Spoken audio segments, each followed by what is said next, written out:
Romans chapter 8, verse 31. What shall we then say to these things? If God be for us, who can be against us?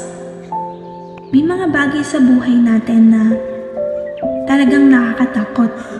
May mga challenges na parang ang laki-laki compared sa lakas natin.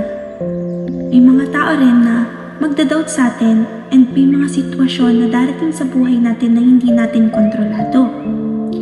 And sometimes, kahit tayo, we start doubting ourselves. But Romans chapter 8 verse 31 gives us a different perspective.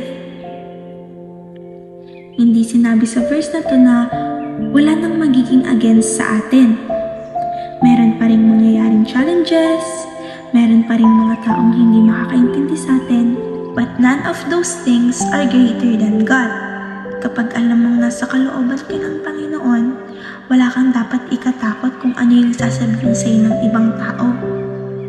You can face your challenges with courage, not because kaya mo lahat on your own, but because God is greater than whatever you're facing right now.